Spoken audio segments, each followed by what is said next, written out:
విద్యార్థులకి ఎంతో కీలకమైనటువంటి పరీక్ష నీటి పరీక్షలో మొత్తం ఏదో అవకతవకలు జరిగాయంటూ అలాగే పేపర్ లీకేజ్ జరిగిందంటూ పలు రకాలుగా మొత్తం దేశవ్యాప్తంగా ఇదైతే కూడా సంచలనంగా మారిందని చెప్పాలి. దీనిపై ప్రధానంగా చూసుకుంటే ఎస్ఎఫ్ఐ సంఘాలు తీవ్రంగా దీన్ని అయితే వ్యతిరేకిస్తున్నారు. దీనిపై ప్రతిగా ఈ యొక్క ఏదైతే నీటి పరీక్షలో జరిగినటువంటి అవకతవకలపై దీనిపై చర్యలు తీసుకోవాలంటూ ఆందోళన చేస్తున్నారు. ప్రస్తుతం మాట్లాడే ప్రయత్నం చేద్దాం. చెప్పండి, ఈ యొక్క నీటి పరీక్షల్లో ఎటువంటి అవకతవకలు జరిగాయని మీరు అందరూ కూడా భావిస్తున్నారు? దీనిపై ఏ విధంగా మీరు అందరూ ముందుకెళ్తున్నారు?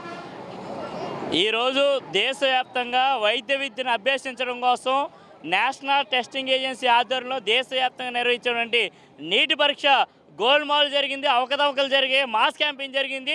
దేశంలో ఇప్పుడు వరకు ఎప్పుడూ రాని విధంగా 720కి 720 మార్కులు సుమారుగా 67 మంది విద్యార్థులకు వచ్చాయి. ఒకే పరీక్షా కేంద్రంలో లైన్గా కూర్చుని ఎగ్జామ్ రాసినటువంటి 7 విద్యార్థులకి 720 మార్కులు 720కి వచ్చాయి. అంటే ఈ పరీక్షా కేంద్రాల్లో మాస్ క్యాంపింగ్ జరిగింది. కొన్ని చోట్ల కొంతమంది విద్యార్థులకి ఎవరికి రాని విధంగా 718కి 720కి 718 మార్కులు 719 మార్కులు వచ్చాయి. యాక్చువల్గా ఈ మార్కులు ఎప్పుడు ఎవరికి రావో, ఈ మార్కులు రావడానికి కారణం నేషనల్ టెస్టింగ్ ఏజెన్సీ ఎన్టీఏ చెప్పే వివరణ ఏంటంటే, ఈ ఎగ్జామ్ సెంటర్లో అభ్యర్థులకి టైం తక్కువ ఇచ్చాము కాబట్టి వాళ్ళకి గ్రేస్ మార్కులు కలిపామని ఎన్టీఏ చెప్తా ఉంది. అసలు గ్రేస్ మార్కులు ఎందుకు కలపాలి అనేది మా ప్రశ్న. ఒకవేళ టైం తక్కువగా ఇచ్చుంటే వాళ్ళకి టైం ఇవ్వాలి కదా, ఎందుకు ఇవ్వలేదు? ఒకవేళ 720కి 720 మార్కులు వస్తే ఎందుకు ఎప్పుడు రాని విధంగా ఎందుకు వచ్చాయి, ఒకే ఎగ్జామ్ సెంటర్లో ఎందుకు వచ్చాయి అనేది అనుమానాలు ఉన్నాయి. ఇవి అనుమానాలే కాదు, స్వయంగా కేంద్ర విద్యాశాఖ మంత్రి ఒప్పుకున్నారు కొన్ని చోట్ల అవకతవకలు జరిగాయని. దీని మీద సమగ్ర విచారణ చేయాలి. ఎన్టీఏ నిష్పక్షపాతంగా కేవలం ఎవరికైతే గ్రేస్ మార్క్ వాళ్ళకి ఎగ్జామ్ పెడతా ఉన్నారు. అంటే భవిష్యత్తులో కానీ ఇప్పుడు ఎగ్జామ్ రాసిన వాళ్ళు మిగతా వాళ్ళు ఏదైతే 27 లక్షల మంది విద్యార్థులు ఈ పరీక్ష రాశారు వీరందరికీ న్యాయం చేయాలి అంటే మళ్ళీ నీట్ ఎగ్జామ్ దేశవ్యాప్తంగా కండక్ట్ చేయాలనేది మా డిమాండ్. ఇటువంటి అవకతవకలు పాల్పడి ఎన్టీఏని వెంటనే చర్యలు తీసుకోవాలని ఎస్ఎఫ్ఐగా డిమాండ్ చేస్తా ఉన్నాం. లేని పక్షంలో దేశవ్యాప్తంగా వైద్య విద్యార్థుల్ని కలుపుకుని ఎస్ఎఫ్ఐ ఆందోళన చేస్తుంది.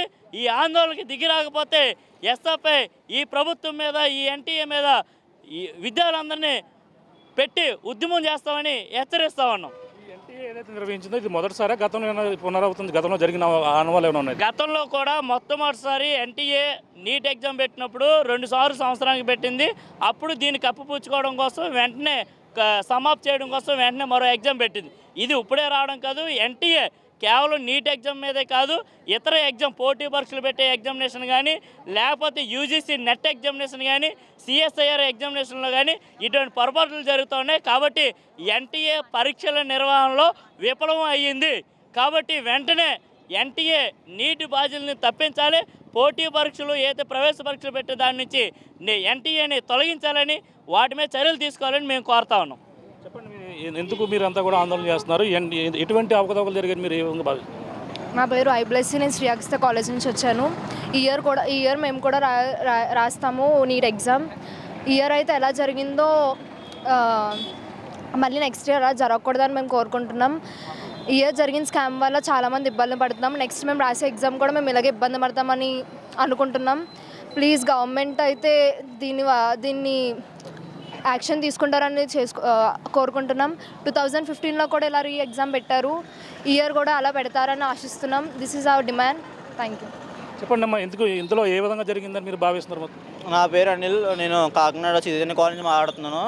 ఇప్పుడు ఇది ఒకటిసారి కాదు, ముందుసారి కూడా గవర్నమెంట్ అసలు మెడికల్ అంటే ఏమనుకుంటుందో నాకైతే అర్థం కావట్లేదు. నాకే కాదు, ఇప్పుడు అసలు మెడికల్ చదువుతున్నాడు ఎవరికి అర్థం కాదు. ఎందుకంటే మా ముందు సంవత్సరం 2023లో కూడా అప్పుడు మా స్టేట్ గవర్నమెంట్ జగన్ గారు ఏదో మేనేజ్మెంట్కి సీట్లు ఇచ్చేస్తున్నారని అప్పుడు మళ్ళీ ప్రొటెస్ట్ చేసాం. ఇది ఇప్పుడేమో మెడికల్ ఎన్టీఏ. అసలు ఎన్టీఏ ముందు అసలు గ్రేస్ మార్కులు ఇవ్వడం అదొకటి, అని గ్రేస్ మార్కులు అడుగుతున్నాం ఎవరికి ఇచ్చారు, ఎంత ఇచ్చారు, ఒకవేళ ఎంత టైంకి ఎంత ఇచ్చారు అండ్ అదొకటి. ఇంకొకటి ఏంటంటే ఒకే సెంటర్లో లైన్గా కూర్చున్న వాళ్ళు అందరికీ 720/720. ఇప్పుడు ఒక సెంటర్ కాదన్న, ఒక స్టేట్లో అయితే లేకపోతే ఇంక 2 స్టేట్కి ఒకటి వచ్చిందన్న నమ్ముకోవచ్చు. ఒకే సెంటర్లో ఒకే రూమ్లో వరుసగా 7 ఎలా వస్తాయి? తర్వాత ఇది ముందు కూడా జరిగింది, ముందుసారి ప్రొటెస్ట్ చేసాం. ఇది రెండోసారి. అండ్ గ్రేస్ మార్కులు ఎలా ఇచ్చారంటే అడిగితే ఎప్పుడో 8 సంవత్సరాల క్రితం జియో పాస్ చేసినప్పుడు ఏదో గ్రేస్ మార్కులు ఇచ్చేసాం. అసలు 8 సంవత్సరాల క్రితం ఉంది, గవర్నమెంట్ మారలేదా? నాకు అర్థం కాదు. లేకపోతే ఎడ్యుకేషన్ మినిస్టర్ మారలేదా? ఆ 8 సంవత్సరాల క్రితం తెచ్చి ఇప్పుడు కలపడం ఏంటి? గ్రేస్ మార్కులు అసలు ఎందుకు ఇచ్చారు, ఎవరికి ఇచ్చారు? ఇప్పుడు ఆ గ్రేస్ మార్కులు ఇచ్చిన వాళ్ళు 1563 మంది అంతమంది ఉన్నారు. ఆ 1563 మందికి ఎప్పుడు మళ్ళీ రిలీజ్ చేసి ఏదో రీనెట్ ఏదో పెడతారంట. మరి మిగతా వాళ్ళ పరిస్థితి? ఇప్పుడు కాకినాడ డిస్ట్రిక్ట్ ఉంది, 541 ముందు జనరల్ కేటగిరీ కట్ ఆఫ్. ఇప్పుడు ముందేమో 2022లో ఏమో 520 అంతో. ఇప్పుడు 600, ఇప్పుడు ఉన్న సీట్లే 1,25,000. ఇప్పుడు 600 నుంచి 700 ఉన్న వాళ్ళే 3 లక్షలు. మరి ముందు సంవత్సరం 540 వచ్చిన వాళ్ళకే సీట్ రాకపోతే ఇప్పుడు 600, 700 వచ్చిన వాళ్ళు సీట్లు ఎలా వస్తాయి? ఇప్పుడు మీరు రాసే వాళ్ళు మరి అసలు అసలు ఎన్టీఏ మళ్ళీ కరెక్ట్గా పెడతాదని రాయాలా? అదే ఎన్టీఏ ఇప్పుడు స్టేట్ నుంచి తీసే సెంట్రల్ స్టాలిన్ గారు, తమిళనాడు సీఎం స్టాలిన్ గారు చెప్పినట్టు స్టేట్ వైజ్ చేయాలా? అసలు ఏం అర్థం కావట్లేదు. అసలు ఇప్పుడు చావాలని ఇంట్రెస్టే లేదు. ముందే అయితే మెడికల్ అంటే ఇంట్రెస్ట్ అని వచ్చింది తప్ప ఎలా జరిగితే ఎవరు చదువుతాడు అన్న? చెప్పమ్మా, ఏంటి మీరు ఏ విధంగా భావిస్తున్నారు? దీనిపై ఎటువంటి చర్యలు తీసుకోవాలి సార్? అంత పెద్ద టెస్టింగ్ ఏజెన్సీ ఇంత పెద్ద తప్ప ఎలా చేస్తుందో నాకు అర్థం కావట్లేదు. అసలు ఏమంటున్నారంటే ముందు రోజు పేపర్లు లీక్ అయిపోయాయి అంటున్నారు. ఎగ్జామ్ పేపర్లు అలా ఎలా లీక్ అవుతాయి సార్? ఇదేమైనా చిన్న కాలేజా, స్కూలా? అంత పెద్ద టెస్టింగ్ ఏజెన్సీ టైట్ సెక్యూరిటీ తోటి ఒక పేపర్ అలా లీక్ అయిపోద్దండి. పోనీ అవన్నీ వదిలేండి. ఎంతమంది పిల్లలు సూసైడ్ చేసుకుంటున్నారు సార్? గుజరాత్లో 12 మెంబర్స్ సూసైడ్ చేసుకున్నారంట. మరి వాళ్ళ ప్రాణాలకు ఎవరు బాధ్యతలు?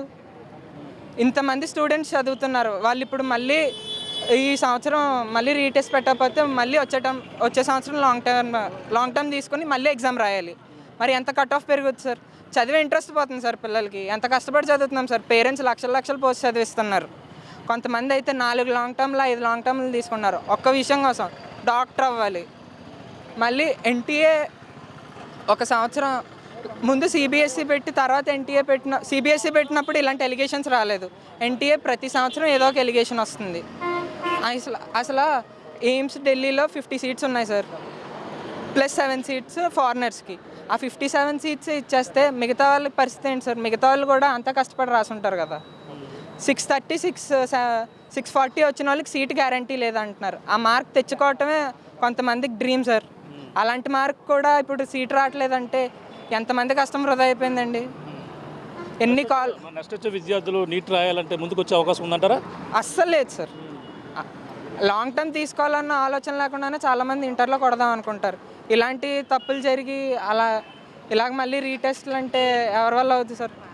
ముందు సంవత్సరం మనకి 2 రోజులు చదివింది ఈ రోజు గుర్తుండాలంటే 4 సార్లు చదవాలి. అలాంటిది మొన్న ఎప్పుడో నెల క్రితం జరిగిన ఎగ్జామ్ మళ్ళీ ఇప్పుడు రీటెస్ట్ రాసినా ఎంతమందికి మార్కులు వస్తాయండి? చూస్తున్నాం ఇది పరిస్థితి. ఏదైతే నేషనల్ టెస్టింగ్ ఏజెన్సీ ఏదైతే ఉందో దానిపై ఎవరు ఆరోపణలు అయితే చేస్తున్నారు. ఇక ఏదైతే విద్యార్థులకైతే పూర్తి స్థాయిలో మార్కులు రావడం అలాగే పలు అనుమానాలకైతే దారి తీస్తుంది. అలాగే రాబోయే తరంలో నీట్ ఎగ్జామ్ రాయాలంటేనే చాలా అందరూ కూడా ముందుకు రాని పరిస్థితి, విద్యార్థులందరూ కూడా ముందుకు రాని పరిస్థితి ఉందంటూ ప్రధానంగా వీళ్ళందరూ కూడా ఆరోపిస్తున్నారు. ఏదైనా దీనిపై నేషనల్ టెస్టింగ్ ఏజెన్సీ ఉందో దానిపై పూర్తి విచారణ చేపట్టి చర్యలు తీసుకోవాలి, లేదంటే విద్యార్థుల భవిష్యత్తు అగమ్య గోచరంగా ఉంటుందని చెప్పేసి కాకినాడ జిల్లాలో ఉన్నటువంటి కాకినాడ కలెక్టరేట్ వద్ద అయితే ఎస్ఐపి ఆధ్వర్యంలో విద్యార్థులందరూ కూడా ఈరోజైతే ఆందోళన చేపట్టిన పరిస్థితి ప్రధానంగా ఉందని చెప్పాలి. ఇది కూడా ఉన్న తాజా పరిస్థితి. కెమెరా రాముతో ప్రకాష్, RTV కాకినాడ నుంచి. మరిన్ని వీడియోస్ కోసం ఛానల్ ని సబ్స్క్రైబ్ చేయండి. లేటెస్ట్ అప్డేట్స్ కోసం వాట్సాప్ ఛానల్ ని ఫాలో చేయండి. అండ్ లింక్ డిస్క్రిప్షన్ లో ఉంది.